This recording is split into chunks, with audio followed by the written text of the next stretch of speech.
자, 지금부터는 여러분들이 1년에 2천만 원 정도는 반드시 저축을 해야 된다라고 얘기했는데, 이런 저축을 하기 위해서 세부적으로 여러분들이 나도 모르지만 저축을 방해하는 10가지 잘못된 소비를 말씀드리고 넘어가도록 하겠습니다. 자, 말씀만 드려도 벌써 긴장이 되시죠? 나는 10가지 중에 과연 몇 가지나 해당될까? 자, 영상을 보시면서 손으로 헤아려 보시기 바랍니다. 제가 10가지 저축을 막는 잘못된 소비를 말씀드린다고 했는데 10위부터 시작해서 1위까지 올라갈 거거든요. 10위가 가장 가벼운 거겠죠. 위로 가면 갈수록 좀 심각해지는 그런 내용입니다.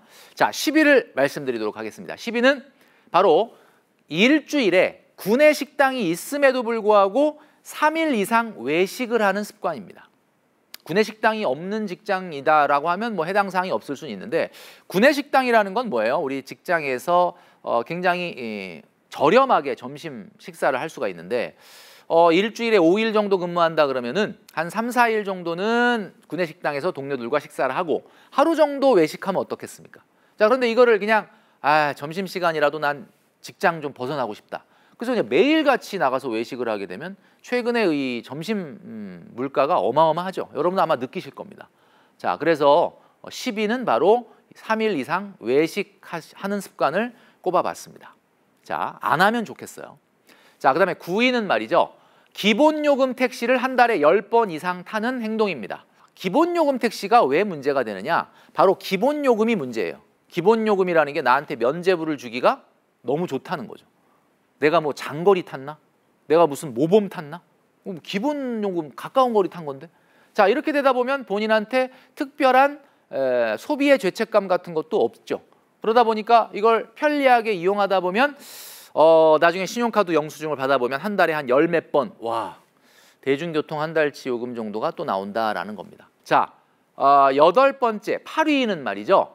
자, 이거는 아마 반발이 많을 거라고 생각되는데, 매일 꼭 한 잔 이상 테이크아웃하는 커피입니다. 최근에 대한민국의 직장인 문화는 이렇게 손에 테이크아웃 커피를 들고 다니는 거죠. 당연히 이 문화이기 때문에 커피를 전혀 먹지 말라는 얘기는 아니에요. 근데 이제 제가 말씀드리는 건 뭐냐면, 그냥 매일같이 루틴으로 아침에 출근할 때 오후 3시에 이렇게 2잔씩 계속 테이크아웃하면 여러분 탕비실에 있는 커피는 어떻게 할 겁니까? 여러분 매일같이 습관적으로 한 잔, 2잔은 안 된다. 자, 근데 아직까지는 조금 가벼운 거기는 해요. 그러나 가볍지만 안 하는 게 좋겠다라는 거죠. 자, 7위는 말이죠. 여러분들의 소득의 월 평균 5% 이상을 이벤트 비용으로 쓰는 겁니다. 여기서 말하는 이벤트 비용은 생일을 챙겨주는 비용을 얘기하는 거거든요. 생일은 누구 생일을 챙겨야 할까요? 국룰로 정해드릴게요.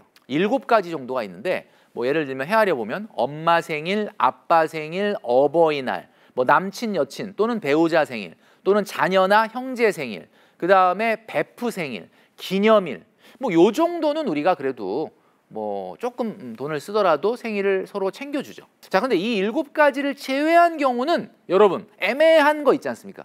뭐 옛날에 같이 근무한 동료인데 얼굴은 아는데 오늘 생일인 것 같은데 안 주고 안 받는 거 어떻습니까? 예. 어떤 분들은 그래서 사실 나랑 친하지 않은데 내가 이 선물을 하면 얼마나 놀래나 보자, 깜짝 선물을 하는 경우가 있는데, 정말 축하해주고 싶은 마음으로 선물을 하셨다면 그냥 쿨하게 축하해주고 말아야 되는데, 꼭 휴대폰 보면서 다음 달에 그 사람이 내 생일날 보내나 보자, 또 이렇게 하시는 분도 있다는 거죠. 중요한 것은 여러분들이 월급 300이다 그러면 15만 원 이상을 누군가 생일을 챙겨주는데 비용을 쓴다는 것은 제가 봤을 땐 과잉입니다.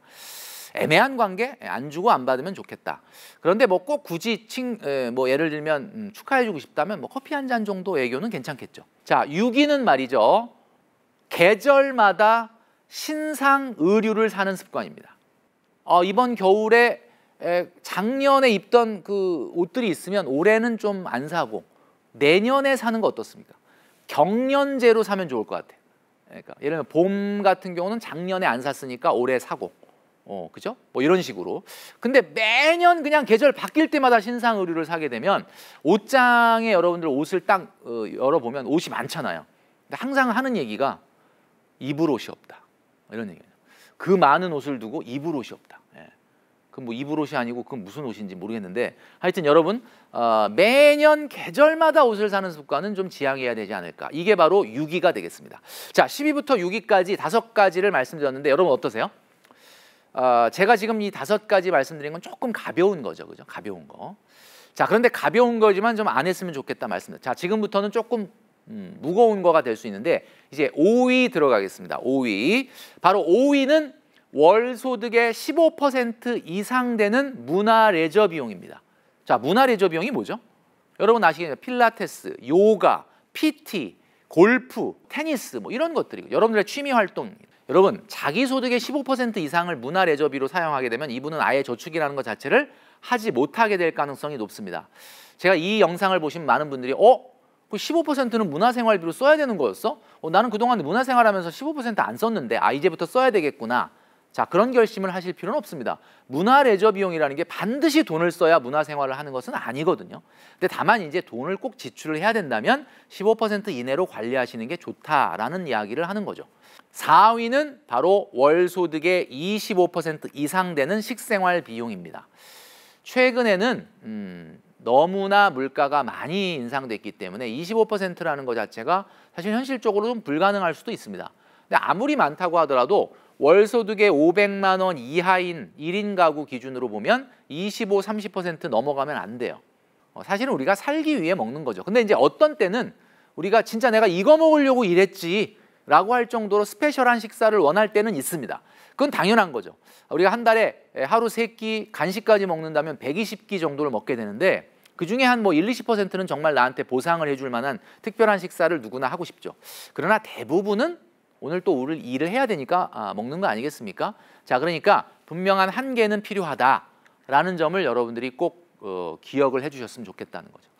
자, 4위였고요. 3위는 바로 월 소득의 15% 넘는 주거 비용이 되겠습니다. 주거 비용이 뭐죠? 월세를 낸다든지 또는 전세자금 대출 이자를 내는 건데 자, 이거는 어떻게 줄일 수 있을까요? 여러분, 초직주 근접을 하지 않으시는 게 좋을 것 같습니다. 그러니까 뭐 직주 근접이라는 건 내가 만약에 출근 시간에 한 2시간 걸린다. 2시간 걸리면 출퇴근 4시간인데 이건 뭐 거의 생활하기 어렵죠. 그러니까 그건 당연히 이제 직주 근접으로 조금 더 직장에 가까운 곳으로 이사를 가셔야 되겠지만 직장 바로 앞에 집을 얻을 필요는 없는 거 아니겠습니까? 예를 들면 직장 바로 앞에 주거를 마련하고 월세를 자기 소득의 막 30% 이렇게 낸다. 그래서 세이브되는 시간이 뭐 1시간, 하루에 2시간이 세이브된다. 그 2시간 동안 뭐 하시려고 그래요? 물어보면 뭐 합니까? 그 시간에 그랬더니 잔다, 쉰다. 자, 이거는 우리가 젊은 직장인들한테는 맞지 않다고 봅니다. 물론 적절한 에너지를 쓰는 것이 좋으니까 너무 먼 거리의 출퇴근은 좀 힘드니까 뭐 가까운 곳으로 가는 건 이해가 되는데 내 소득의 15% 이상을 주거 비용으로 쓰면서까지 초직주 근접을 하는 것은 여러분들의 미래를 위해서는 절대 안 될 행동이다라는 이야기죠. 자, 2위와 1위가 남아있는데 2위와 1위는 말이죠. 밑에 8가지보다도 훨씬 더 중요한 겁니다. 자, 2위는 바로 뭐냐? 먼저 결제하고 갔다 오는 해외여행입니다. 먼저 결제하고 나중에 할부로 갚는 거야. 여행 갔다 와서.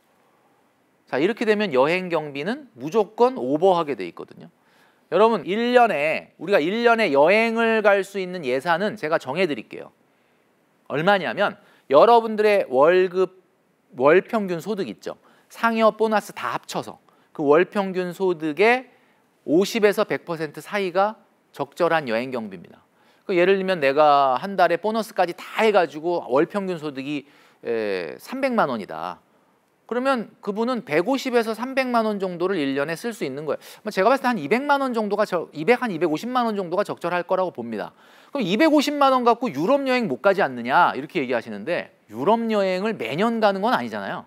유럽 여행이라는 이벤트가 뭐 평생 매년 해야 되는 건 아니잖아요. 그러니까 아무리 250만 원의 예산이라 하더라도 일정 기간을 세이브해 갖고 모아서 가셔야 되는 거예요. 그러니까 250만 원도 아마 해외여행 갈 수 있을 거라고 봅니다. 가까운 데는. 자, 그러니까 이렇게 계획을 세워서 해야 되는데 그냥 무조건 계획 없이 예를 들면 홈쇼핑에서 하는 방송을 보고 저거 정말 괜찮다.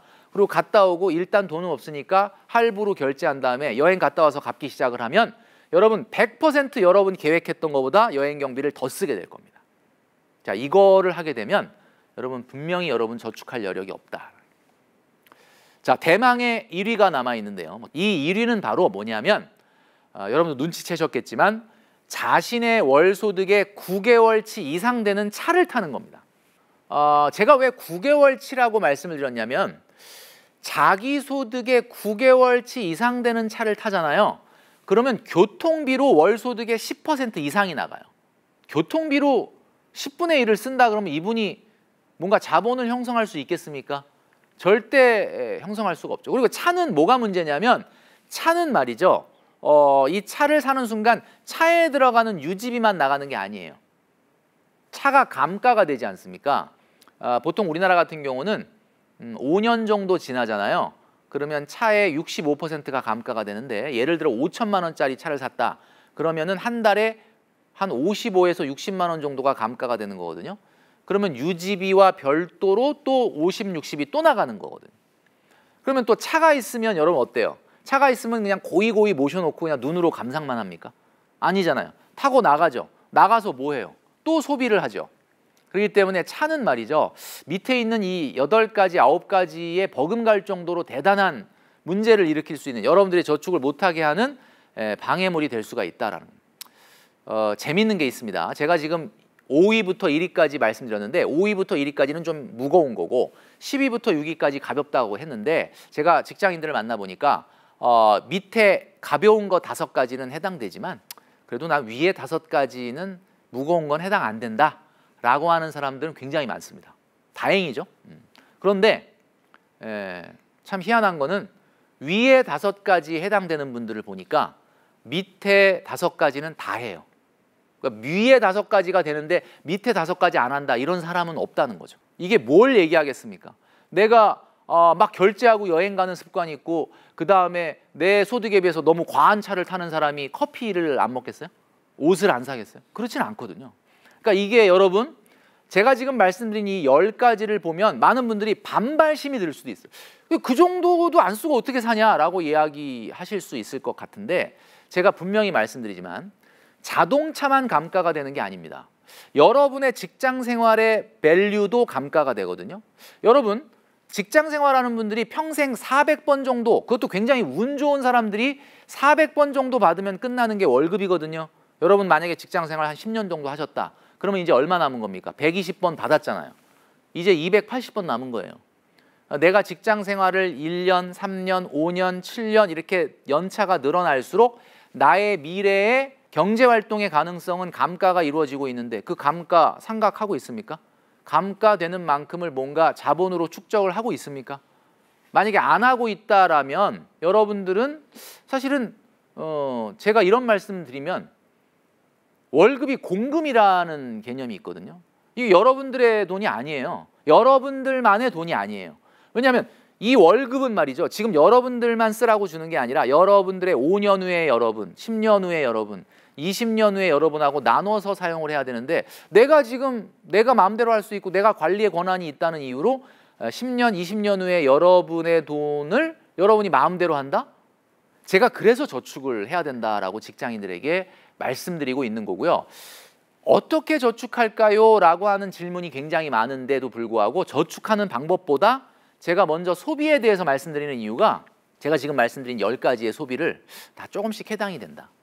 근데 나 1억 만들고 싶고 저축 좀 세게 하고 싶다. 안 됩니다. 왜냐하면 이 10가지의 소비가 있는 한 여러분들이 저축할 여력이 도대체 생기지 않을 가능성이 높다라는 이야기거든요.